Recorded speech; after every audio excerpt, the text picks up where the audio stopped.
All right, so today you are going to be learning how to write a body paragraph, and you're going to be learning about the method that we call T&T. So you might be asking yourself, well, what does T&T stand for? So T&T stands for transitions, topic sentence, evidence, and an explanation. So with all of these in your body paragraph, you're going to get an A+ paper. If you're missing one of these, that's where the points start coming off. So you want to make sure you've got each piece of the T&T format in your body paragraphs. So we're going to talk about what each one includes. The first one is transitions. So transitions are words that help a reader transition from one idea to another. So because you are the writer, you need to make sure that you have transition words for your reader. They're also going to begin your topic sentence. So at the very beginning of your paragraph, we need to see a transition word. So some examples of transition words are words like first, second, third, additionally, furthermore, another. There's a whole bunch. There's going to be a link to a list of transition words on Schoology in this same folder where you found this video. So take a look at that when you're writing your own paragraphs as well. So transitions is the first piece. The next thing you're going to need is a topic sentence. And we've talked about topic sentences before. A topic sentence is the very first sentence of your paragraph, and it's going to tell the reader the main idea of what your paragraph is going to talk about. So in this example that's given here, it says the first reason football should not be banned from recess is because it is great exercise. So because this is my topic sentence, I know that the rest of my paragraph is going to talk about what? It's going to talk about how football is great exercise. So you need to have that topic sentence to introduce your reader to what they're going to be reading about in that paragraph. After you've got your transition and your topic sentence, the next thing you need is your evidence. So evidence is information that you take from a text to help support your reason. You don't want to take information from a text that does not support what you're talking about or has nothing to do with what you're talking about. So make sure that it backs up your reason. You need to make sure that you say where your information is from.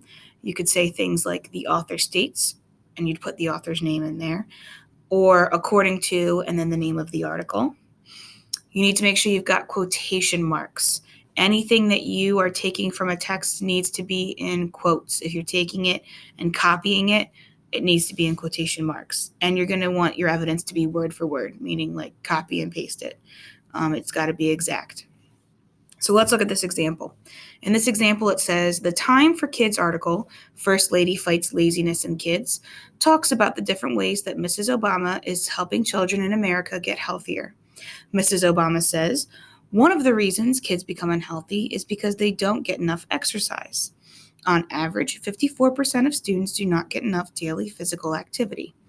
So because my reason was that football helps students get exercise, this is a perfect piece of evidence because it's talking about how children need to get exercise and how there's 54% of students aren't getting enough activity.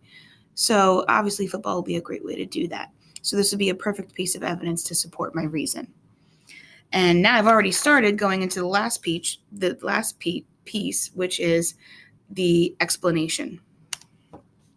Your explanation is going to explain how that evidence that we found supports your reason. So to do this, you might want to add a definition or an example that's going to help make that connection for your reader. Ask yourself some questions like, why is this evidence important? Or what is this evidence showing? And you can start with keywords like this shows, or because of this, or usually. So in the example below, this shows how important sports like football are.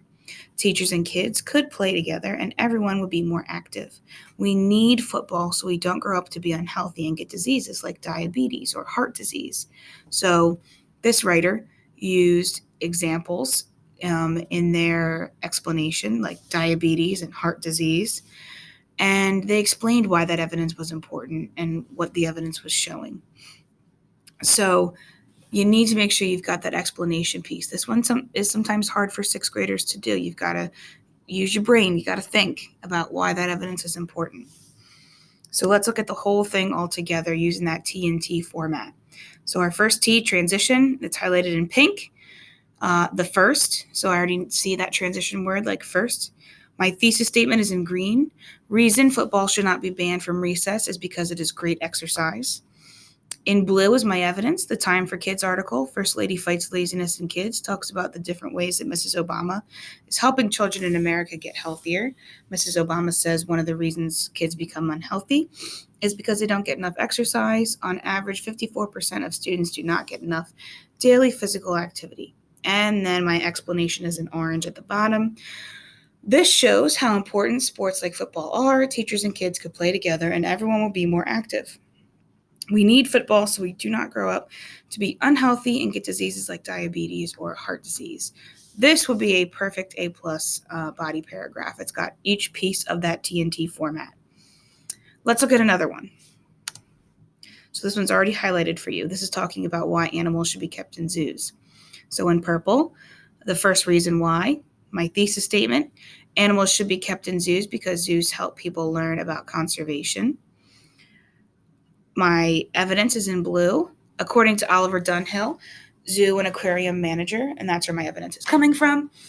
In quotes, zoos and aquariums recognized by the Association of Zoos and Aquariums, the AZA, work to actively educate their visitors. We offer lectures and show videos that feature some of the animals in the zoo. These topics can cover an animal's natural environment, what its diet is, or what dangers it faces from human presence. These programs might be the only time that adult visitors learn about why plastic bags are dangerous to sea turtles and birds, for example. And my explanation in orange. Conservation is when humans take steps to protect animal species and their habitats. So this person used a definition in their explanation. By having the animals featured in these lectures, people are able to make a connection with the animals and may feel stronger about conservation. This person also pulled a piece from their evidence where they talked about the animals participating in the lectures and put that in their explanation to make that connection. Again, this is a perfect example of a body paragraph. So now that you've seen some examples and you know what T&T stands for, you're going to get to practice. So you are going to create your own body paragraph for the question, should middle school have a later start time? You're going to use the evidence that I've given you below to write your paragraph following the T&T format. So you're going to choose a transition word or phrase to start. Then you're going to write your topic sentence.